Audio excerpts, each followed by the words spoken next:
하나님, 오늘도 우리 귀중한 선교사님들과 하나님의 말씀을 나누며 또 세계복음화를 두고 귀중한 교제할 수 있도록 축복하심을 감사를 드립니다. 먼저는 우리 선교사님들에게, 모인 저희들에게 눈을 열어 주옵시며 우리가 맡고 있는 귀중한 대상자들, 또 성도들, 이미 우리에게 허락하신 귀중한 영혼들, 그들을 잘 도울 수 있도록 역사하여 주옵소서. 그리하여 우리 살아있을 때 세계복음을 완성하는 그런 귀중한 걸음 될 수 있도록 축복하여 주옵소서. 감사를 드렸고 우리 주 예수 그리스도 이름으로 기도드렸습니다. 아멘. 네. 우리 데살로니가전서 1장을 잠시 보겠습니다. 데살로니가전서 1장 7절부터 10절까지만 제가 보도록 하겠습니다. 저희가 격주로 모임을 가지고 있기 때문에 오전에 모이시는 분들 대상으로는 이제 이 본문을 가지고 제가 잠시 설명을 좀 드렸고요. 또 저녁에 시간 되시는 분들, 또 이미 또 오전에 참여하셨던 분들도 계시겠지만 기본적인 부분들을 좀 전달해서 또 우리가 서로 좀 이해할 수 있기를 바랍니다. 그러므로 너희가 마게도냐와 아가야에 있는 모든 믿는 자의 본이 되었느니라. 주의 말씀이 너희에게로부터 마게도냐와 아가야에만 들릴 뿐 아니라 하나님을 향하는 너희 믿음의 소문이 각처에 퍼졌으므로 우리는 아무 말도 할 것이 없노라. 그들이 우리에 대하여 스스로 말하기를 우리가 어떻게 너희 가운데 들어갔는지와 너희가 어떻게 우상을 버리고 하나님께 돌아와서 살아계시고 참되신 하나님을 섬기는지와 또 죽은 자들 가운데서 다시 살리신 그의 아들이 하늘로부터 강림하실 것을 너희가 어떻게 기다리시는지를 말하니 이는 장래에 노하심에서 우리를 건지시는 예수시니라. 아멘. 어떻게 하면 우리 살아있을 때 세계복음을 완성을 할까? 이런 고민을 가지고 그냥 이제 우리 교회를 부흥시키는 아니면 어떤 이렇게 조직이나 단체를 부흥시키는 아니면 지역사회에 영향을 끼치는 이런 관점이 아니라 주님이 오실 길을 준비하며 세계복음화를 이루는 완성을 하는 그것도 우리 살아있을 때 완성을 하는 이게 이제 주된 포커스였기 때문에 이렇게 분명히 좀 차이가 있더라고요. 그래서 저는 예전부터 어떤 걸 좀 고민을 해왔냐면 사도 바울이 어느 지역에 갔든지 간에 뭐 특별히 사도행전 같은 경우에는 그 걸음들이 나와 있지만 항상 궁금했던 건 뭐였냐면 어느 지역에 들어가서 어떻게 사역을 했을까? 이게 사실은 굉장히 궁금했습니다. 무슨 메시지를 전했을고 어떻게 뭐부터 전달을 했었는가? 서신서 같은 경우에는 어떻게 보면 이미 교회로 세워져 있는 그 첫 사역의 어떤 첫 부분이 지나고 교회로 세워져 있고 그러면서 어느 정도 시간이 지나서 어떤 뭐 문제가 생기고 뭐 도와야 될 이런 부분들에 대한 메시지라면 저는 갈급했던 게 이 앞에 부분이었습니다. 도대체 사도 바울은 어느 지역에 가든지 간에 어떻게 사역을 했을까? 어떤 부분들을 전달했을까? 이게 항상 이제 고민이었는데, 뭐, 지난번에도 이제 우리가 쭉 봐왔듯이 사도행전에 그래도 사도행전 17장이나 사도행전 18장이나 이런 데 보면 그래도 이제 들어가서 이제 예수가 하나님의 아들 그리스도심을 전했다라고 하는 것들은 우리가 좀 힌트를 이제 발견했습니다. 그런데 그런 고민 끝에 사실 데살로니가전서 1장은 저한테 굉장히 큰 도움이 되고 그토록 좀 보고자 했던 부분들을 조금 정리했던 것이라 저한테 굉장히 유익했습니다. 이게 보면 이제 먼저 짧게 말씀을 드리면 9절에 보면 9절 10절에 그들이 우리에 대하여 스스로 말하기를 이제 이 배경은 여러분들이 아실 겁니다. 아시겠지만 다시 좀 말씀을 드리면 지금 데살로니가 지역에 너무 놀라운 일들이 벌어졌고요. 그 다음에 이 데살로니가 지역에 일어났던 이 믿음의 소문이 아가야와 마게도냐 사람들한테까지 이제 전달이 된 거죠. 근데 이제 사도 바울이 요 사람들을 만나게 됩니다. 요 사람들이 오히려 이제 바울한테 얘기를 합니다. 우리가 들었다. 데살로니가 사람들 통해서 당신이 처음에 데살로니가 들어갔을 때 이렇게 했다며 그 얘기 들었다. 라고 얘기하면서 이제 사도 바울한테 그 얘기를 옮겨주는 거죠. 그래서 이제 그 부분을 내가 마게도냐 아가야 사람이 나한테 이렇게 얘기하더라 라고 얘기하면서 이제 좀 풀어내고 있는 겁니다. 거기에 뭐가 있냐면 처음에 사도 바울이 들어가서 무슨 메시지를 했고 처음부터 뭘 주지시켰는지를 전달합니다. 9절에 보니까 그들이 우리에 대하여 스스로 말하기를 우리가 어떻게 너희 가운데에 들어갔는지와 너희가 어떻게 우상을 버리고 하나님께로 돌아와서 살아계시고 참되신 하나님을 섬기는지와 또 죽은 자들 가운데서 다시 살리신 그의 아들이 하늘로부터 강림하실 것을 너희가 어떻게 기다리시는지를 말하니 이는 장래에 노하심에서 우리를 건지시는 예수시니라. 처음부터 분명하게 분명한 복음이 전달됩니다. 죽은 자들 가운데서 다시 살리신 그의 아들이라고 하는 짧은 문구 안에는 그분의 십자가와 부활이라고 하는 것이 명확하게 들어가서 십자가 지시고 부활하신 그 예수가 그리스도이심이 하나님의 아들이심이 정확하게 전달이 됐고 그 그리스도이신 예수님을 통해서 살아계시고 참되신 하나님을 섬기는지 우상에서 돌아와서 살아계신 하나님을 참되게 섬기고 있는지 이런 부분들까지 들어간 거죠. 이게 어떻게 보면 처음부터 복음이 정확하게 전달이 됐다라고 볼 수 있고요. 사실 그 다음 부분인데 동시에 10절에 또 죽은 자들 가운데서 다시 살리신 그의 아들이 하늘로부터 강림하실 것을 너희가 어떻게 기다리는지를 말하니 이는 장래에 노하시면서 우리를 건지시는 예수시니라. 분명히 사도 바울은 처음부터 복음이 전달되는 바로 그 순간부터 주의 재림이라고 하는 것이 같이 전달했다는 겁니다. 이게 굉장히 중요한 얘기입니다.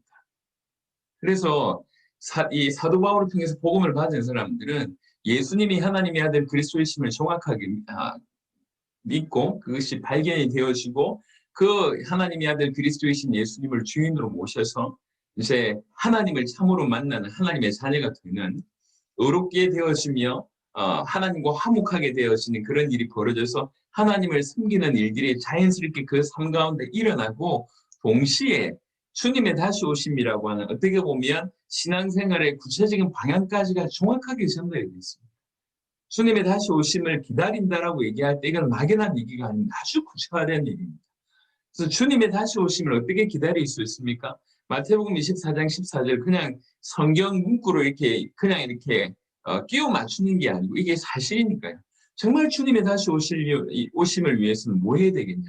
당연히 각각이 믿음의 성장을 통해서 그분 앞에 흠도 점도 없는 모습으로 설 수 있을 때까지 우리가 계속 성화시켜 나가야 되지 않냐, 성화되어 나가야 되지 않냐라고 하는 것과 동시에 이 복음이 모든 민족 가운데 전달되어야 되는 것이 아니냐. 그래서 개인적으로도 믿음으로도 준비될 뿐만 아니라 그냥 자기의 어떤 믿음을 추스리는 것을 넘어서서 이 복음을 자기에 있는 모든 먼저는 데살로니가지요. 그리고 데살로니가를 품고 있는 마게도냐 아가야까지 이 복음이 아주 구체적으로 전달이 되는 겁니다. 어떤 단체 확장, 교회 확장이 아니라 뭐가 들어가냐면 주님의 다시 오심이라고 하는 것이 처음부터 들어간 거죠. 그러니까 7절, 8절에 보니까 그러므로 너희가 마게도냐와 아가야에 있는 모든 믿는 자의 본이 되었느니라. 주의 말씀이 너희에게로부터 마게도냐와 아가야에만 들릴 뿐 아니라 주의 말씀이 데살로니가로부터 마게도냐와 아가야에 전달됐습니다. 이거는 분명히 복음의 전파적인 어떤 부분이라고 하면 7절과 8절 후반절에 하나님을 향하는 너희의 믿음의 소문이 각처에 퍼졌으므로 그냥 말뿐이 아니라 그들의 삶이 실제로 주님의 다시 오심을 준비하는 그들의 삶이 그렇게 됐다는 거죠. 그러니까 삶 또한 믿음의 어떤 성장이 일어났을 뿐만 아니라 실제로 이 복음이 데살로니가부터 시작해서 마게도냐와 아가야 그 다음에 더 큰 확장으로 연결되어서 나갔다는 것입니다. 그래서 이건 어떻게 보면 복음과 선명한 복음을 받음과 주님의 다시 오심이라고 하는 그 방향성이 각각에게 그러니까 전체 교회 차원도 마찬가지지만 그 교회에 있는 모든 성도들에게 전달이 되어졌을 때 그렇지 주님의 다시 오심을 위해서 난 뭘 해야 되겠나 주님 앞에 그 영광스러운 신랑이 오실 길을 준비하는 단장된 신부처럼 우리가 이제 믿음으로 계속 준비되면서 우리의 모습이 성화되는 것들이 당연히 필요할 뿐만 아니라 결국 주님의 오실 길은 전 민족이 모든 민족이 복음을 받는 것이기 때문에 이 복음을 데살로니가부터 시작해서 확장이 되어져 나가는 겁니다. 이거는 어떤 미션의 형태가 아닌 것 같아요. 어떤 이거 해라 저거 해라 뭐 이렇게 이런 식의 어떤 부분이 아니었던 것 같습니다. 이런 형태로 하세요 저런 형태로 하세요라고 푸시하는 것은 안 되기 때문에 푸시하는 거거든요. 저는 사실 개인적으로 푸시하는 부분들은 힘이 없다고 생각합니다. 원래 성경의 역사가 생명의 역사잖아요. 안에서 이 트신 거죠. 생수의 강이 흘러넘치는 거라고 개인적으로 생각을 합니다. 복음이 안에서 흘러넘치기 때문에 어떤 마지못해 나는 하기 싫은데 할 수 없는데 어떻게 할 수 이렇게 정해진 어떤 부분들로 이렇게 나가는 것은 사실은 제가 볼 때 최선은 아니고 차선인 것 같습니다. 근데 데살로니가전서 1장을 통해서 읽어볼 때도 어떤 뭐 이렇게 이 마지못해 했다라고 하는 그런 느낌은 전혀 안 드는 것 같습니다. 복음이 제대로 전달이 되고 하나님과 화목하게 되며 그리고 또 그런 삶을 살며 동시에 주님의 다시 오심이라고 하는 정확한 내용과 정확한 방향성을 가지니 가만히 있을 수 없는 것이죠. 주님의 다시 오심이 실제가 되니 주님의 다시 오심을 정말로 준비하기 위해서 각각이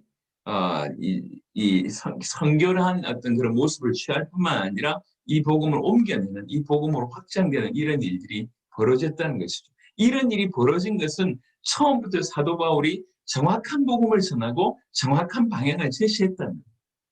그래서 정말 주님의 다시 오심을 준비하기 위해서는 너희는 어떻게 해야 되겠는가라고 하는 부분들도 여러 사례를 통해서 충분히 전달하지 않았을까 개인적으로 생각을 합니다. 그래서 저는 여러분들은 또 이제 선교사님들이시고 선교 현장에 계신 분들이기 때문에 누구보다도 이런 삶을 살고 계시겠지만 사실은 선교사님들뿐만 아니라 모든 성도들에게 동일하게 이 부분이 전달되어져야 된다고 생각합니다. 사도 바울의 사역일 뿐만 아니라 지금 우리에게도 이 부분이 명확하게 주어져야 됩니다. 명확하게 정리가 됩니다. 그렇지 않으면 지금 제가 볼 때 기독 신자들이 잃어버린 것들이 참으로 많은데 그중에 가장 지난 시간까지 또 앞으로도 평생 볼 것이지만 놓쳐버린 가장 큰 것은 복음 자체입니다. 복음 자체. 복음 자체가 희미하기 때문에 복음 자체가 선명하지 않기 때문에 사실은 그 안에서 많은 어떤 이 방황이 일어나는 거라고 생각하고 또 하나는 동시에 중요한 건 뭐냐면 방향성이라고 생각합니다. 제가 예수님을 예, 교회를 오랫동안 다니면서 상처만 받고 교회를 오랫동안 다니면서 하는 일마다 안 되고 이제 뭐 어떻게 보면 다 망하는 그런 상황 가운데 있었다가 하나님의 특별한 은혜로 이제 죽다가 살아난 이후에 제가 이제 진짜 고민했던 건 뭐냐면 그럼 나는 어떻게 살아야 되지? 요거였습니다. 나는 어떻게 살아야 되지? 그리고 조금 확장해 보면 그럼 예수 믿는 자는 어떻게 살아야 돼? 예. 이게 사실은 굉장히 제가 그냥 그냥이 아니라 제 스스로가 나는 죽었었는데 하나님 나를 살리셨구나 이렇게 깨달아지니까 정말로 주님을 위해서 살고 싶은 마음이 아주 확실했습니다. 이 확실한 마음은 있는데 그 다음에는 방향을 모르겠더라. 주위에 물어보니까 열심히 하면 된대요. 기도 열심히 하면 되고 전도 열심히 하면 되고 성경 열심히 읽으면 되고 교회 열심히 다니면 되고 목사님 말씀 열심히 들으면 되고 뭔가 열심히인데 열심이라고 하는 기준이 도대체 어디까지냐는 거죠. 그래서 제가 열심히 하면 할수록 갈급하더라고요. 열심히 안 했습니다. 열심히 했습니다. 정말 열심히 했는데 하면 할수록 더 헷갈리는 거예요. 어떻게 해야 되는가. 그러니까 이제 그전에는 그냥 교회를 뭐 어떻게 보면 좀 마지못해 다녔기 때문에 이런 고민들은 없었었는데 정말 제대로 주를 위해서 살고자 할 때는 제 손에 가장 답답했던 것이 뭐냐면 방향성입니다. 그러니까 방향성이 구체적으로 내려오는 질문이 뭐였냐면 성령의 인도에 관한 부분이었습니다. 도대체 성령 인도를 어떻게 받지? 아니면 성령 인도를 왜 받아야 되지? 이게 이제 고민이 되기 시작하는 거죠. 이전에는 먹고 사는 문제부터 시작해서 제 개인의 어떤 부분에서 이제 성경을 뭐 끌어당기는 어떤 그런 수준이었다고 하면 내가 이제 정말 주님을 위해서 살아야 되겠다고 얘기할 때 길이 안 보였어요. 방향성, 그러니까 내 목숨을 살리셨는데 그럼 내 목숨을 드릴 곳, 이게 굉장히 희미했어요.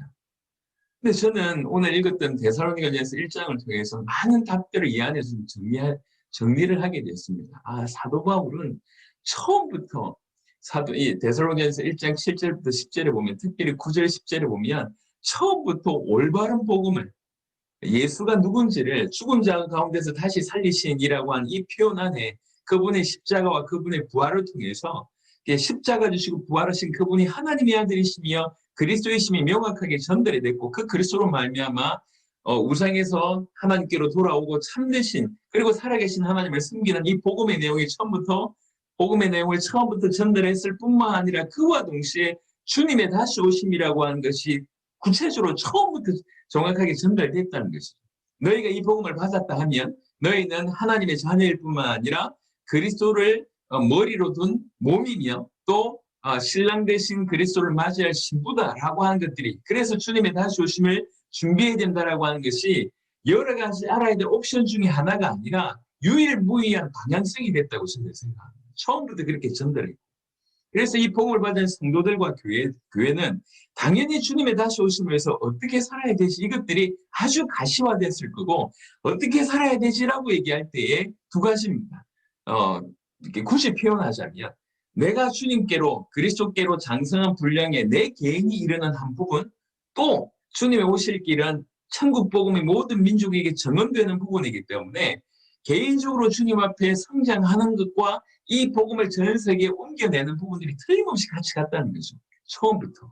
그러니까 나타낸 결과가 뭐냐면 주의 말씀이 너희에게로부터 데살로니가로부터 마게도냐와 아가야까지 계속 확장되는 모습. 또 한편으로는 그냥 복음을 잘 전한다 이렇게 얘기하지 않았습니다. 너희의 믿음의 본이라고 표현했습니다. 너희의 믿음의 본이 이렇게 소문이 났다라고 얘기를 하고 있는 것이죠. 복음과 동시에 진짜 복음 받은 자는 이렇게 살아야 되지 않냐? 복음을 전할 뿐만 아니라 복음의 삶을 데살로니가 성도들이 그대로 살았음을 보게 됩니다. 그래서 지금까지 성경의 전도를 이제 계속 얘기를 하고 있는데요. 올바른 복음, 성경의 복음이 전달이 돼야 되고 성경의 복음이 전달이 되면 분명한 방향성이 전달돼야 됩니다. 이 방향성은 주님의 다시 오심입니다. 세계복음화라고 얘기할 수 있고 우리는 우리 살아있을 때 세계복음화 완성한다라고 하는 단대 세계복음화가 방향성이라고 생각합니다. 이 올바른 복음과 이 방향성이 정확하게 전달이 깊이 되면 이 사람들은 움직일 수밖에 없습니다. 어떻게 움직이냐라고 얘기할 때 주님이 다시 오실 수 있는 그 길을 준비하는 방향으로 간다는 거죠. 그걸 굳이 표현할 때 성경의 전도라고 표현을 합니다. 성경의 전도는 당장 어떻게 구분할 수 있냐면 그렇지 내 영역이 있구나. 나의 영역이 있지 않겠나. 지난번에 제가 언급을 했습니다만 지금 데살로니가전서 1장을 통해서 우리가 그동안 해왔던 것들을 계속 풀어나가는 중에요. 성경의 복음이 전달이 됐고 방향성이 전달되니 그들이 그들 나름대로 그들의 입장에서 그들의 세계복음화, 그들의 성경의 전도를 펼쳤다. 이렇게 제가 지금 간략하게 말씀을 드렸고요. 이 세 번째 성경의 전도에 대한 얘기를 조금 더 구체적으로 구약에 있는 얘기와 좀 말씀을 드리면 제가 이 얘기를 자꾸 말씀을 왜 드리냐면 저는 스킬 하나가 필요하다고 생각하는 사람이 아닙니다. 어떤 특별한 방법을 썼더니 대단한 역사가 일어났다. 얼마든지 배울 필요가 있다고 생각합니다. 그건 나쁜 건 아니죠. 하지만 지금 우리에게 스킬이 필요한 것이 아니라 주님이 다시 오실 수 있는 그 길을 우리가 준비해야 된다는 것이며 세계복음화를 진실로 우리가 감당을 해야 된다는 것입니다. 그 각도로 하는 부분이기 때문에 여러분들이 먼저 좀 선교사님들이 이해를 하시고 소화를 하셔야지 선교사님들이 사역하고 있는 그 선교 현지를 도울 수 있고 또 선교사님들과 이미 연결되어 있는 수많은 영혼들을 도울 수 있고 그런 것들이 굴러가야지 세계복음화를 우리 살아있을 때 할 수 있다. 이렇게 지금 생각을 하는 것이죠. 구약성경에 보면 이스라엘 백성이 이제 가나안 땅을 점령을 할 때에 성경을 자세하게 보시면 여호수아가 먼저 중요한 거점들을 먼저 탈환을 합니다. 여리고부터 시작해서 중요한 거점들을 탈환을 하고 그리고 나서 본격적으로 이제 지파들의 땅을 이제 분배를 하는데 그 분배하는 과정에 보니까 이제 이렇게 제비뽑기 해가지고 분배를 하지 않습니까? 엄밀하게 얘기하면 다 정복을 했기 때문에 분배를 한 게 아닙니다. 다 정복해놓고 분배를 한 게 아니라 분배를 해놓고 정복하라고 한 겁니다. 왜 그래? 이게 약속입니다. 그래서 지파별로 이제 땅이 분배가 되면 그 분배된 땅을 또 지파 내 가족별로 이렇게 또 나눕니다. 우리 이제 대표적인 그 케이스 중에 하나가 슬로보아시라고 하는 이름이 등장하지 않습니까? 그게 딸 넷이 있는데 아들이 없어가지고 자기 가족에는 분배된 땅이 없으니까 그걸 가지고 이제 이슈 올려서 나중에 분배받는 그런 일이 벌어지지 않습니까? 그러니까 이제 이스라엘 백성들이 가나안 땅에 가면서 지파별로 제비 뽑아가지고 분배가 되고 이 분배된 땅을 가족별로 나누면서 그 안에서 정복해가는 일이 이제 벌어지는 겁니다. 이게 사실 세계복음화의 어떤 부분들하고 너무 저는 유사하다고 생각을 합니다. 하나님께서 지난번에도 말씀을 드렸지만 하나님이 원하시는 세계복음화는 소수의 뛰어난 자를 통해서 행하시는 세계복음화를 원치 않으십니다. 지금까지 역사 안에서 정말 귀중하게 쓰임받았던 큰 인물들은 저는 많았다고 생각합니다. 하지만 진짜로 세계복음화는 그런 큰 인물이 주도해서 하는 어떤 그런 세계복음화 그게 아닌 것 같아요. 큰 교회 몇 개의 교회를 통해서 일어나는 세계복음화 그게 아닌 것 같습니다. 모든 구원받은 자, 구원받은 교회, 구원받은 어떤 그런 교단, 단체들이 다 같이 일어나서 자기에게 허락하신 분깃, 자기에게 허락하신 땅들을 살리고 또 동시에 연합을 하는 겁니다. 요단 동편, 요단 서편 이렇게 됐을 때 먼저 분배받은 두 지파 반이 나머지 지파들이 땅을 다 차지하기까지 같이 돕고 그리고 나서 다시 자기 땅으로 돌아오지 않습니까? 이게 어떻게 보면 협력과 연합의 사역이라고 볼 수가 있는데 자기의 땅을 살림과 동시에 아직 스스로 자력할 수 없는 땅들이 많습니다. 지금 미전도 종족 같은 데가 너무 많지 않습니까? 그리고 이미 복음을 받았지만 퍼센테이지가 낮은 땅은 너무 많습니다.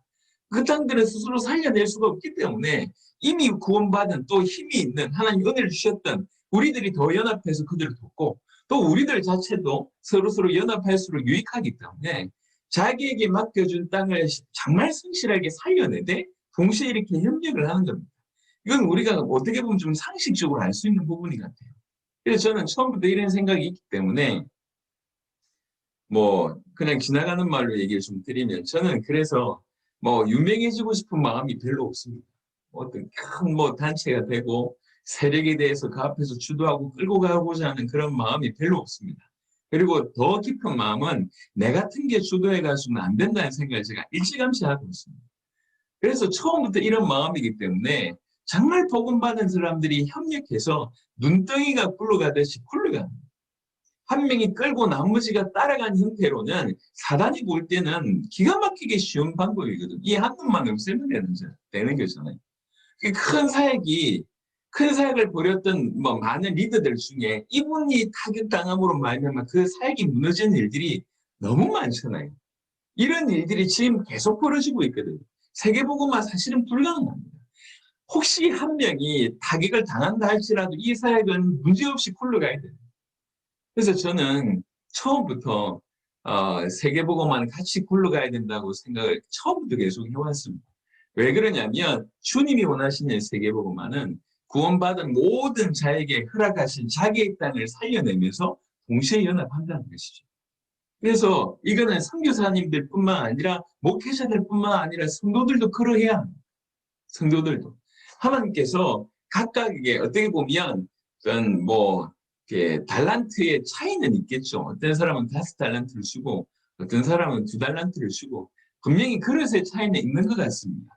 달란트의 차이는 분명히 존재하는 것 같습니다. 하지만 차이는 존재하지만 동일하게 요구하는 건 뭐냐면 충성을 다하라는 거죠. 맡겨준 영혼들을 살려내고 너에게 맡겨준 분기 네가 살리라는 겁니다. 이건 뭐 제가 볼 때 당연한 것 같습니다. 그래서 이렇게 정리해 보시면 좋을 것 같습니다. 우리 성도들이 올바른 성경, 이게 성경의 복음이구나. 이 복음을 통해서 그냥 머리가 아니라 이 복음으로 이것이 복음이구나. 내가 정말로 산악으로 말미암아 범죄에 하나님의 떠나서 내 모든 문제가 이것 때문에 왔구나. 이 모든 문제를 해결할 수 있는 유일한 길이 그리스도밖에 없고 예수님이 그리스도구나. 그래서 예수님께서 이 모든 문제 가운데 나를 건져내셨구나. 지식이 아니라 정말 그렇게 계시가 되도록 우리는 도와야 되겠고요.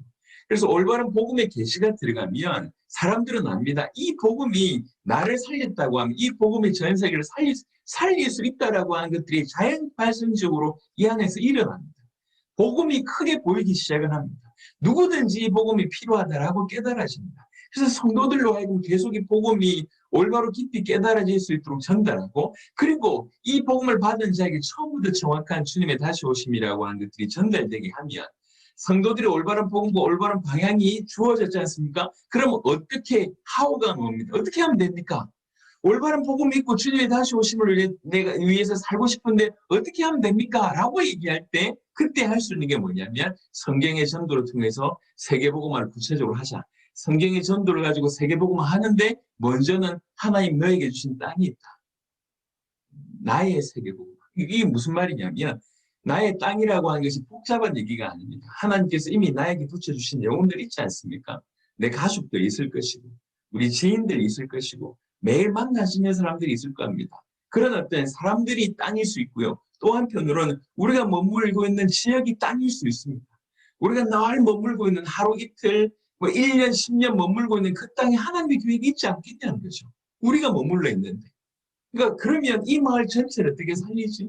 이 아파트 전체를 어떻게 살리지? 라고 하는 것들은 거룩한 부담으로 들어가야 된다는 겁니다. 근데 나에게 주어진 땅이니까. 아니면 내가 이제 다니고 있는 회사, 아니면 내가 늘 만나고 있는 동호회, 얼마든지 있을 수 있지 않습니까? 이런 부분들을 하나님 나에게 주신 땅이라고 정의를 하는 겁니다. 이 땅은 내가 살린다. 각자에게. 그러면 그럼 어떻게 이 땅을 살립니까? 어떻게 살려야 됩니까? 라고 얘기할 때 기본적으로 결국 복음이 이 땅을 살리거든요. 그런데 하나를 더 첨언하면 이 땅 안에는 나와 같이 이 땅 전체를 살릴 수 있는 제자들을 숨겨두셨다. 그래서 모든 민족으로 제자를 삼아라라고 얘기를 한 겁니다. 사도행전 16장, 17장, 18장이 그렇고 마태복음 10장, 누가복음 10장이 똑같은 얘기입니다. 왜 자꾸만 제자를 강조하셨을까요? 다른 사람은 필요 없고 제자가 필요하다. 이 얘기가 아닙니다. 제자는 기본적으로 배경에 깔려있는 이유는 뭐냐면 제자는 왜 제자냐면 전체를 살리기 위해서 준비된 사람이기 때문에 그렇습니다. 전체를 살리기 위해서 제자를 찾으라고 하는 겁니다. 다른 사람은 필요 없고 제자만 필요하다 이 얘기가 아니고 제자가 전체를 살리기 때문에 전체를 살리기 위해서는 제자를 찾아야 된다. 이 얘기입니다. 그래서 어느 지역이나 어느 마을이든지 하나님의 계획이 있다 할 때는 그 마을을 살릴 수 있는 제자가 그 마을 안에 있습니다. 그 아파트를 살릴 사람이 그 아파트 안에 있습니다. 예. 제가 해외를 갈 때에 저는 거의 100% 현지인들만 만났습니다. 죄송합니다만 한국 분들 안 만났어요. 한국 선교사님들 만나지 않았습니다. 저는 어떤 마음으로 가냐면 저 나라는 저 나라 사람이 살려. 요 마인드입니다. 저 나라는 저 나라 사람이 살린다. 그러면 저 나라 살릴 저 나라 사람을 찾자. 요 마인드였어요. 그래서 뭐 이렇게 어려움이 많았지만 뭐 이렇게 경제적인 어려움부터 언어적인 어려움, 문화적인 어려움 많았습니다. 제가 이제 아프리카를 갔었었는데요. 아프리카 나이지리아였던 것 같습니다. 아프리카 나이지리아에서 사역을 하다가 이제 이렇게 교회 집회를 하고요. 그러고 나서 어느 지역을 가려고 이렇게 나와서 이렇게 돌아가는 중에 어떤 호수도 있고 그러더라고요. 이게 잠시 차에서 내려가지고 그 호수하고 이렇게 뭐 거닐고 있는데 뭐 이렇게 뭐 중무장을 한 이런 사람들이 뭐 트럭으로 덤벼드는 거예요. 와가지고. 그래가지고 뭐 막 소리를 지르고 뭐 협박을 하는데 이게 무슨 상황인지 몰랐어요. 이게 테러인가 싶을 정도로 너무 분위기가 험악해가지고요. 그래서 이제 우리 그 이제 통역도 하고 그 나라를 우리를 인도해 줬던 그분하고 뭐 거의 그 중무장 한 분하고 막 대화를 하더니 결국 우리한테 와서 뭐라고 얘기하냐면 누구를 만나러 가야 된대. 누구의 허락을 맡아야지 이렇게 걸어 다닐 수 있고 이 지역을 볼 수가 있대요. 누구를 만나야 되냐? 빌리지 킹이래. 빌리지 킹. 빌리지 킹. 뭐 마을 이장인 것 같습니다. 빌리지 킹을 만나야 됩니다. 빌리지 킹을 만나야지 허락을 맡아야지 된대요. 빌리지 킹을 만나러 갔는데 빌리지 킹이 없네요. 빌리지 킹이 딴 데 예배 드리러 갔대요. 그래가지고 뭐 이래가지고 빌리지 킹을 겨우 어렵게 만나는데 그냥 뭐 우리말로 얘기하면 동네 이장 정도 되는데 얼마나 특세를 부리는지 몰라요. 근데 뭐 다 들어줘야 될 거 아닙니까? 그 말을 살려야 되는데 그런 마음으로 여러 어려운 가운데 가서 결국 그 나라를 살릴 사람 아니면 그 지역을 살릴 사람들을 세워놓고 이제 저희가 빠져나오고 빠져나오고 했는데 개인적으로는 기준을 명확하게 이런 기준을 가지고 왔습니다. 전체를 살려야 된다. 그래서 제자를 찾는 것이다. 너는 제자 아니야? 뭐 너는 제자 맞아? 이런 어떤 뭐 이렇게 놀이 뭐 게임하는 게 아니고요. 왜 제자를 찾아야 되냐라고 얘기할 때에 나의 제자 이런 개념이 아닙니다. 하나님께서 그 땅을 살리기 위해서 준비하신 제자입니다. 그래서 사도행전 16장 같은 데 보면 루디아라고 하는 제자를 찾지 않습니까? 그럼 그 다음에 결과를 보시면요. 루디아를 통해서 빌립보 교회가 세워지고 빌립보라고 하는 지역에 아주 중요한 영향을 끼치게 됩니다. 그래서 나중에 이제 빌립보서까지 이제 사도 바울이 쓰게 되지 않습니까? 17장에 야손이라고 하는 인물, 그 외에 제자들이 등장하지만 이 야손을 통해서 보시면 알겠지만 데살로니가 교회가 서고 데살로니가 지역이 이처럼 놀라운 일들이 벌어져서 영향을 끼치게 되지 않습니까? 사도행전 18장에 브리스가 부부가 나옵니다. 고린도 교회가 세워지고요. 고린도 지역이 변화되어집니다. 나중에 이분들이요, 로마 복음하는데도 이제 등장합니다. 인물들이 등장합니다. 그러니까 제자 한 명의 영향력이 어떠냐면 교회를 세우고 지역 전체에 영향을 끼치고 심지어는 세계복음화까지 귀중하게 연결되는 것을 사도행전 16장, 17장, 18장만을 통해서 우리가 볼 수가 있습니다. 그래서 왜 제자를 찾아야 되냐라고 얘기할 때 전체를 살려야 됩니다. 하나님께서 나에게 주신 나의 땅 전체를 살리기 위해서는 당연히 이 전체를 살리기 위해서 복음을 전해야 돼. 결국 복음이 전체를 살리는 복음을 전해야 되는데 가장 효과적으로 또 시간을 앞당길 수 있고 또 주님이 원하시는 계획은 뭐냐면 그 안에 제자를 찾는 겁니다. 그래서 나와 함께 이 주어진 땅을 살리는 겁니다. 이게 기본 개념으로 들어가셔야 돼요. 예. 그래야지 그냥 영접기도 몇 명 시키는 거나 교회 몇 명 끌고 오는 식의 전도가 아니라 세계복음화할 수 있는 전도, 주님의 다시 오심을 준비할 수 있는 전도를 우리 성도들이 할 수 있다는 거죠. 그래서 이걸 하려고 하면 기본적인 개념부터 전달해야 됩니다. 복음이 뭔지가 전달돼야 되고 우리가 어떤 방향으로 살아야 되는지 주님의 다시 오심을 위해서 살아야 되는지 명확하게 전달돼야 되고 주님의 다시 오심을 위해서 자기 개인이 믿음으로 추스리는 부분들은 당연하고요. 그뿐만 아니라 하나님께서 나에게 주신 이 복음으로 나의 땅을 살리게 된다. 이 당연히 들어가야 됩니다. 그럼 나에게 주신 이 분깃을 어떻게 살리면 되겠나? 이 땅을 어떻게 살리면 되겠나고 얘기할 때 결국 복음이 전해져야지 살릴 수 있으니까 계속 복음을 전하되 이 세계복음과 나의 세계복음을 앞당기며 하나님의 계획을 더 이룰 수 있게 하는 방법이 그 안에 있는 제자를 찾는 거라는 거죠. 제자는 복음에만 반응보입니다. 그래서 계속 복음을 전해보는 거예요. 계속 복음을 전하는 중에 제자가 발견이 되는 겁니다. 예. 이 제자가 발견되었을 때, 그 다음에 제가 지금 나의 세계복음화라고 하는 걸 풀고 있습니다. 나의 세계복음화라고 얘기할 때 내게 주신 땅을 살린다. 전체를 살린다. 이를 요구하면 당연히 복음 전하면서 제자를 찾아야 된다. 그래서 세 번째는요. 이 제자를 찾았으면 어떻게 하면 되겠냐라는 겁니다. 이것도 어떻게 보면 조금만 생각해보면 상식적인 얘기입니다. 제자를 왜 찾습니까? 제자는 전체를 살리기 위해서 찾는 겁니다. 그러면 전체를 살리기 위해서 제자를 어떻게 해야 되겠습니까? 굉장히 빠른 시간에 할 수 있다고 하면 빠른 시간에 성장시키는 거죠. 성장시키는 방법은 뭐냐면 제자는 복음으로만 성장합니다. 복음의 반응 보일 뿐만 아니라 복음이 깊이 전달되면 전달될수록 성장하고 성장하는 만큼 빠른 시간에 전체에 영향을 끼칠 수가 있습니다. 그래서 찾아진 제자들을 우리는 지금까지 해왔던 방법이 뭐냐면 영접 기도를 시키거나 아니면 뭐 교회를 데리고 온다든지 아니면 우리 단체에 가입을 시킨다든지 뭔가 어떤 잔심부름을 시킨다든지 이런 쪽으로 인도를 해왔는데요. 그게 아니고 뭐 다 필요하지만 궁극적으로는 이 사람이 정말 복음에 반응 보이는 제자라고 하면 빨리 성장시키는 것이 최고입니다. 그러면 빨리 성장시키는 방법은 예수가 하나님의 아들 그리스도라고 하는 복음을 깊이 있게 풀어내주면 가장 빨리 성장합니다. 누가복음 24장이 사실은 그 케이스인데요. 누가복음 24장을 자세하게 보시면 제가 이 부분들도 굉장히 고민하면서 기도하는 중에 하나님께서 보여주셨던 부분인데요. 누가복음 24장 44절, 45절 이런 데 보시면 뭘 알 수 있냐면 예수님이 사도들 하고 있을 때 뭘 전했는지를 볼 수가 있습니다. 그러니까 예수님이 제자들 하고 있을 때 뭘 했냐. 물론 이제 이 사복음서를 통해서 우리가 볼 수 있는 면면이 있지만 그 외에 적지 않은 시간 동안 제자들하고 있을 때 뭘 했는가 하니까 성경 전체를 통해서 모세의 글과 시편에 나를 기록한 모든 것들이 이루어져야 하리라고 내가 얘기하지 않았냐. 지금 이루어진 것이다. 그러니까 무슨 말이냐면 그 있을 때 성경을 통해서 계속 풀어내신 겁니다.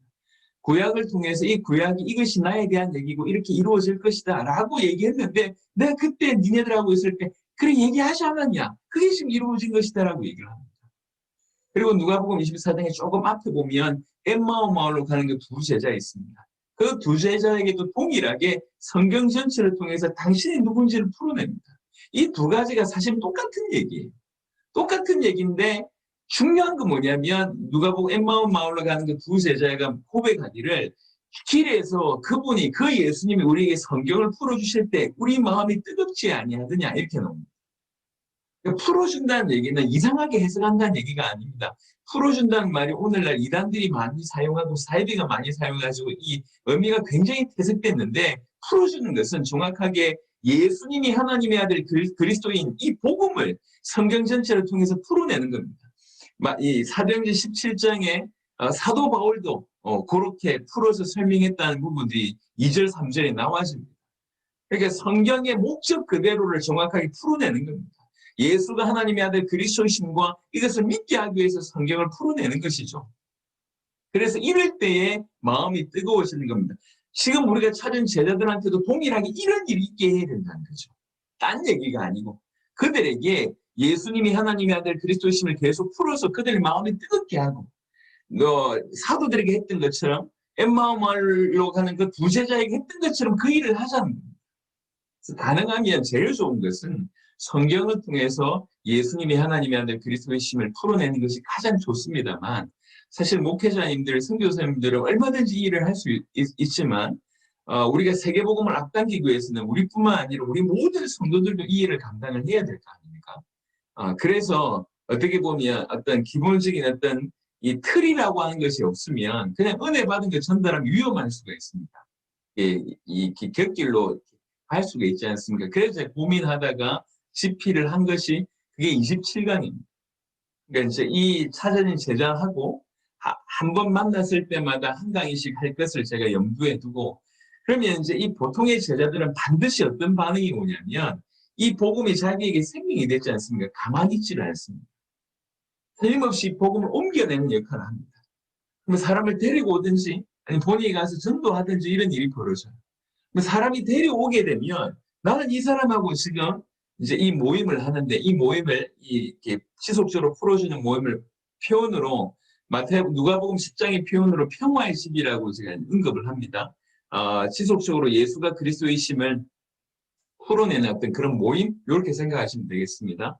그냥 예전 표현으로 얘기하자면 성경 공부라고도 표현하시면 될 것 같고요. 어떤 평화의 집이라고 하는 이것들을 통해서 계속 이제 풀어내는 겁니다. 그러면 나는 이 사람하고 계속 하고 있는데 새 가족이 왔어요. 그럼 나는 진도를 나가고 있어. 근데 새 가족이 왔어요. 그럼 굉장히 어렵지 않습니까? 그래서 제가 고민하기를 플로우는 이때 27강의 내용처럼 흐름은 이때 항상 새 가지고 올 것을 염두에 두기 때문에 그 마지막 부분은 계속 그리스도의 부분을 설명할 수 있도록 짜놨습니다. 그래서 27강이 위에는 플로우가 있고 밑에는 항상 그리스도의 복음이 선포될 수 있도록 만든 겁니다. 이 평화의 집의 모임의 형태는 얼마든지 어떤 형태로든지 가능합니다. 무슨 말이냐면 꼭 일주일에 한 번 30분 만에 끝내야 돼 이거 없습니다. 상황이 다르고 사람이 다릅니다. 그래서 하루에 한 번 모여도 괜찮고 하루에 3번 모여도 괜찮고 일주일에 한 번 모여도 괜찮고 얼마든지 상관없습니다.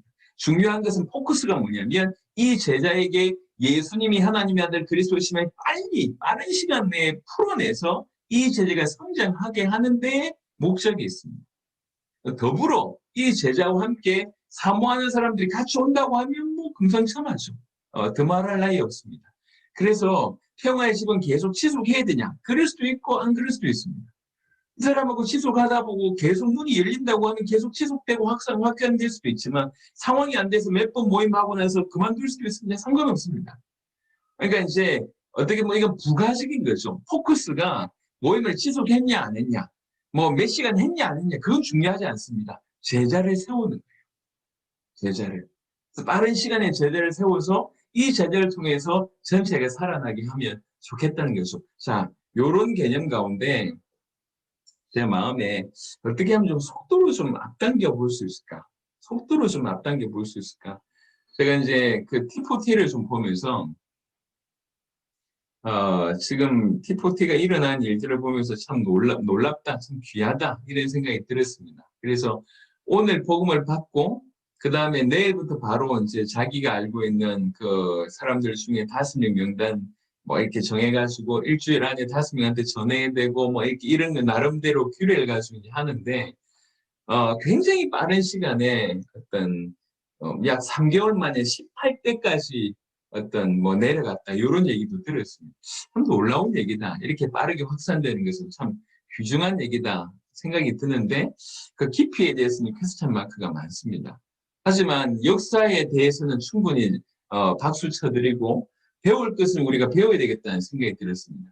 이제 T4T를 통해서 제가 어, 받았던 생각 하나는 그렇지 오랜 훈련을 받아야 된다라고 하는 생각 또한 우리 틀이 아닌가. 아, 올바른 메시지가 전달될 수 있는 어떤 그런 규모가 준비가 돼 있다고 하면 얼마든지 가능하다. 예를 들면 오늘 이 제자가 복음을 받았습니다. 그리고 우리 손에 27강이나 12강의 교재가 있습니다.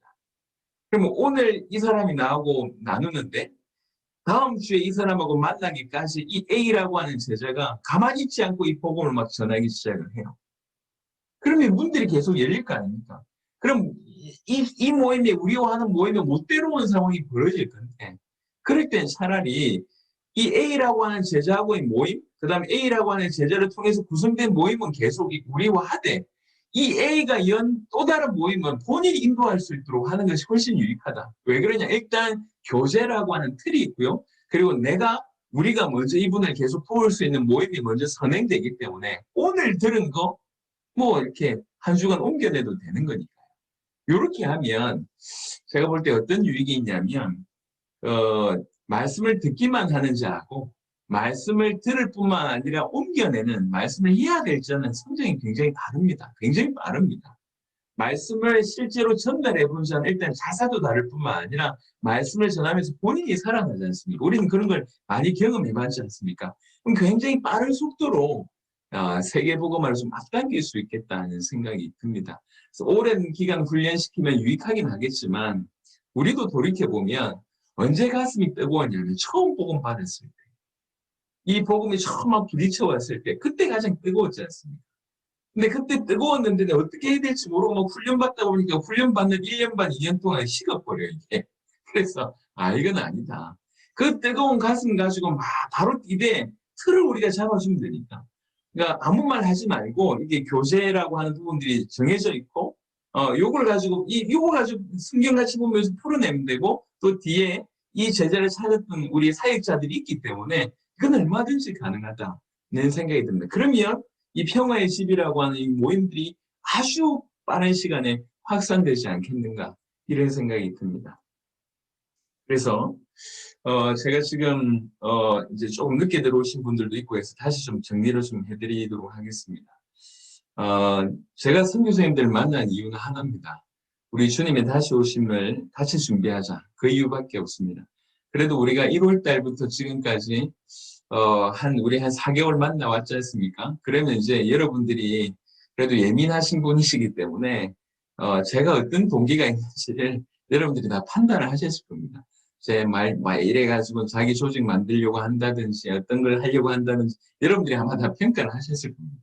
근데 아시겠지만 저는 별로 욕심이 없어요. 앞에 서고자 하는 욕심이나 유명해지고자 하는 욕심이나 이런 게 별로 기대가 없습니다.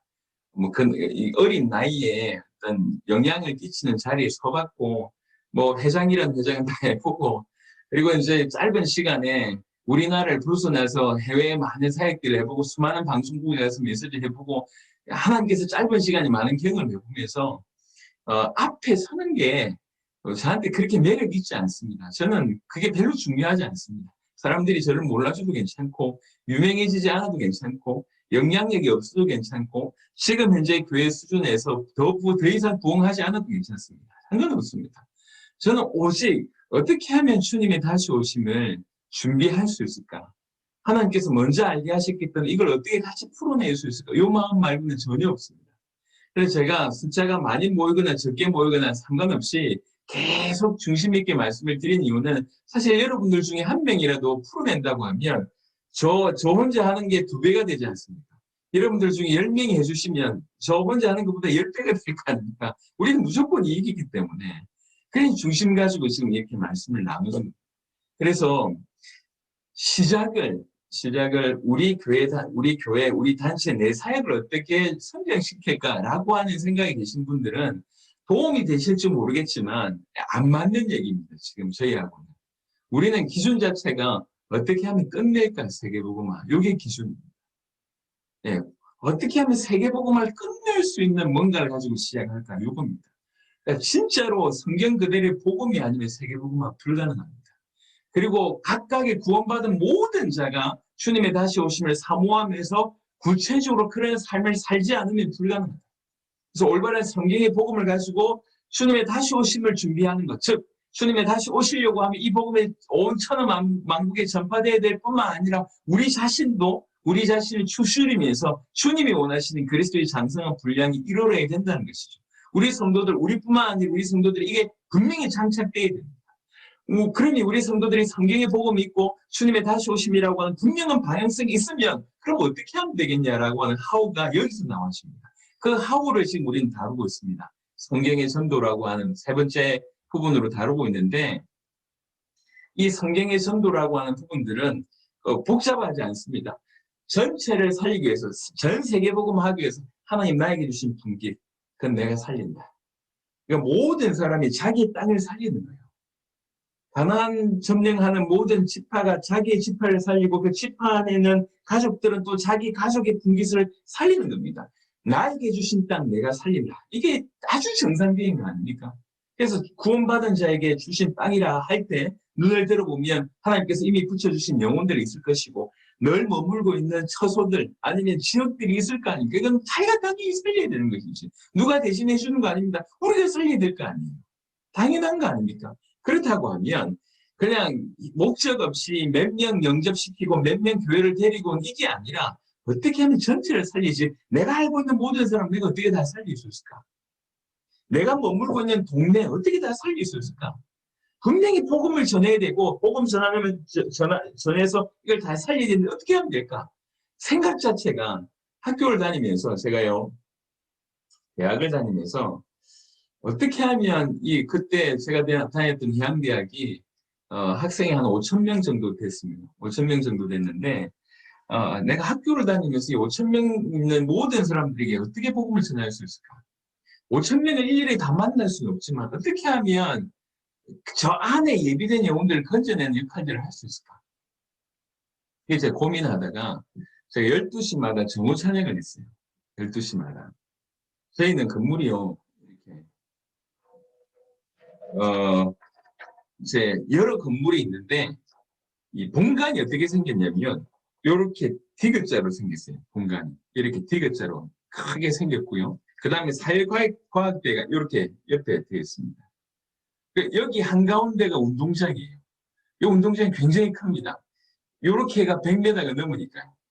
운동장이 굉장히 커요. 건물 자체가 커서요. 제가 여기 한가운데서 12시마다 찬양하기 시작했습니다.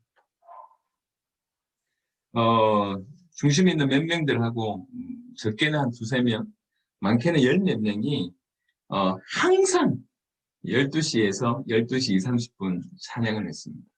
간절히 기도했습니다. 통성으로. 처음에는 놀림을 많이 받았어요. 우리가 모여서 또 이렇게 모여가지고 찬양하고 기도하고 하니까 지나가는 이제 이렇게 놀리기를 좋아하는 사람들이 지나가면서 신청곡 있다면서 놀리고 실로암 한번 불러줘 이러면서 하기도 하고 그 다음에 눈을 감고 막 찬양을 하면 각각이 액션들이 다르거든요. 어떤 분들은 앞뒤 반동 이렇게 하시는 분이 있고 어떤 사람은 이렇게 옆뒤 반동 이런 걸 다 보고 우리 앞에 지나가면서 흉내를 내요. 이렇게 흉내. 처음에는 그런 분위기였어요. 처음엔 그런 분위기. 근데 이게요, 한 달 지나고 2달 지나고 학기가 끝나고 방학 때도 계속 했어요. 1년을 하고 2년을 하고 계속 했어요. 주일날은 저희가 예배 시간이 정오찬 예배 시간이 겹치지 않습니까? 저녁에 왔어요. 한 7시쯤. 그리고 운동장 한가운데서 쳐서 찬양을 하는 거예요. 어떤 분이 연락이 왔습니다.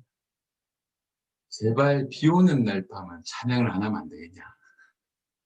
불이 다 꺼져 있는데 운동장 가운데서 찬양 소리가 들리니까 이 불신자들이 무서워가지고 제발 비 오는 날 불 꺼져 있을 때 찬양 안 하면 안 되겠냐. 저희가 계속 했습니다. 계속. 학보 기자가 찾아왔어요. 뭐 합니까? 찬양합니다.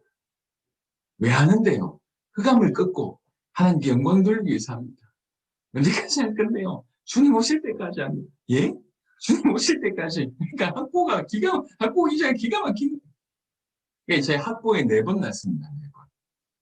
어느 날 갔는데 저희는 이제 남자들이 남학생들이 많아요. 가을에 체육대회를 하면 이 과대항 하면요. 이게 전쟁터입니다. 12시에 이제 정오 찬양을 하려고 11시 57분쯤에 운동장에 딱 섰는데 축구 경기를 하는데 과대항. 이 과대항 축구 경기는 굉장합니다. 축구 선수들이 있고 그 다음에 이제 벤치에 과 학생들이 막 응원하고 있는 그런 장면이었어요. 우리 이제 같이 하는 이 후배들이 주저주저 하는 거예요. 게임을 하고 있으니까. 그래서 제가 그걸 보고, 예, 중앙으로 제가 쭉 걸어 나갔어요. 쭉 걸어 나가니까 우리 후배들이 저 따라 쭉 걸어 나오는 거예요. 그래서 축구하는 애들이 갑자기 공을 차다가 멈추고, 응원하던 사람들이 응원하다가 멈추는 거예요. 쭉 걸어들어가서 여전히 원을 그려서 딱 섰습니다. 우리가 항상 그 시간에 그 자리에서 찬양을 하는 거라는 걸 알고 있어요. 찬양했어요. 예, 축구도 했습니다. 찬양은 찬양대로 하고, 축구는 축구대로 하고, 응원은 응원대로 하고, 예. 그러면서 이제 어떻게 하면, 예, 짧은 해프닝 중에 하나죠. 그러면서 저희 이 해양대학에 뭐가 있었냐면, 이 천하대장군, 지하여장군, 뭐 용왕, 뭐 이래가지고 이제 이렇게 뭐라고 하죠? 이게 세우는 거, 그거 있었어요. 바로 운동장 한가운데. 그게 세 개가 다 뿔이 뽑혔습니다. 예, 어느 순간 뿌리가 뽑혀가지고 지금까지 안 썼습니다. 여하튼 어떻게 하면 이 학교 안에 복음받을 제자가 있지 않나. 사실 그때 이제 그렇게 찾아낸 제자들 중에 목회자가 된 분이 꽤 많습니다. 저희를 모르는 사람이 없었고요. 계속 복음 전하는 일들을 도전했습니다. 뭐 그때 겨우 해봐 20대 중반 정도였던 나이였거든요. 마음에 그냥 우리 단체 아니면 몇 명 이게 아니라 이 땅을 어떻게 살리지? 이곳에 어떻게 하나님의 영광이 임하게 할까? 이곳에 복음 받기를 준비하신 사람들 어떻게 찾아내지? 요거 도전해보자. 이렇게 이제 시작을 한 거죠. 마음에 아까 말씀드렸듯이 소수가 하고 큰 교회가 하는 세계복음을 하나님이 그렇게 원하시는 것 같지는 않습니다. 그 말은 다수는 안 한다는 얘기잖아요. 이건 주님이 기뻐하지 않습니다. 우리 모두가 진실로 복음하는 우리 모두가 하나의 세계복음화. 이걸 주님이 기뻐하십니다. 그러려고 하면 2달란트를 맡겼던 5달란트를 맡겼던 하나님 너에게 달란트 맡겼다. 이건 단순한 재능이 아닙니다. 우리가 살려야 될 땅으로 이해를 한다고 합니다. 그래서 달란트 비유 말고도 또 하나의 비유가 고을 비유잖아요. 고을 비유. 몇 고을 맡겼다라고 하는 비유 있지 않습니까? 하나님이 우리에게 맡기신 땅 살려야 되지 않냐? 나의 전체, 나는 어디를 살려야 되지? 내가 알고 있는 모든 사람 어떻게 살릴까? 내가 머물고 있는 이 처소 어떻게 살릴까? 이게 기본적으로 성도들에게 들어가야 된다는 거죠. 그래서 이 전체를 살리는 도전들이 성도들에게 있도록 해야 된다는 겁니다. 그래서 성도들 중에 다수가 복음도 못 전할 뿐만 아니라 제자를 찾는다고 하는 생각을 꿈에도 못합니다. 일평생 신앙생활을 하면서 제자 찾아본 적이 없고 자기 인생에 자기에게 제자가 붙을 수 없다라고 오히려 100% 믿고 있습니다. 기가 막힌 일입니다. 왜 그런 믿음이 갔는지 모르겠어요. 왜 그렇습니까? 왜 성도들은 제자를 못 찾습니까? 못 삼습니까? 예, 얼마든지 사실은 준비되어 있거든요. 그래서 성도들로 하여금 어떻게 하면 세계복음을 할까? 나에게 주신 땅을 내가 살린다. 이 땅 안에는 이 땅 전체를 살리려고 할 때는 가장 효과적인 부분은 뭐냐면 그 안에 제자가 있다는 거죠. 그래서 제자를 삼으라고 얘기했습니다. 왜 그렇습니까? 제자가 전체에 영향을 끼치기 때문에 그래요. 사도행전 16장, 17장, 18장에 루디와 브리스가 보고 뭐 야손 같은 케이스가 그런 케이스입니다. 제자만 찾아라는 얘기가 아니에요. 이 사람 제자 아니고 이 사람 제자다, 이 사람 필요 없다 이 얘기가 아니고 전체를 살리기 위해서 제자를 찾는 겁니다. 그리고 제자를 찾았으면 제자를 빨리 이렇게 양육할수록 아니면 세울수록 전체에 영향을 갈 수 있습니다. 그래서 찾아진 제자를 방치하지 말고 교회 데려오는 것으로 끝내지 말고 영접기도 시키는 걸로 끝내지 말고 이 찾아진 제자에게 빠른 시간에 예수님이 하나님의 아들 그리스도라고 하는 복음을 깊이 있게 풀어낸다 하면 그러면 제자가 빨리 성장한 일이 벌어집니다. 누가복음 24장에 예수님이 제자들에게 했던 것처럼 누가복음 24장에 예수님이 엠마오 마을로 가는 그 두 제자에게 했던 것처럼 동일하게 성경을 통해서 예수님이 누구신지를 풀어내는 거예요. 그럴 때에 그분이 길에서 풀어주실 때 우리 마음이 뜨겁지 아니하느냐 이렇게 올라오는 것이죠. 그렇다면 그렇구나. 내 땅을 내가 살려야 되겠구나. 이 땅을 살리기 위해서는 제자를 찾는 것이다. 어떻게? 복음을 전하면서. 누가 제자인지 모르니까 복음을 전하면서. 그러면서 제자 찾았을 때 더욱 강력하게 복음으로 제자를 양육하고 그리고 나서 나와 그 제자 손 붙들고 또 우리는 또 다른 제자를 찾고 또 다른 게 복음을 전하면서 전체를 살려내는 그런 얘기를 하는 겁니다. 그러면서 이제 제자와 이 모임을 갖는 걸 평화의 집이라고 말씀을 드렸습니다.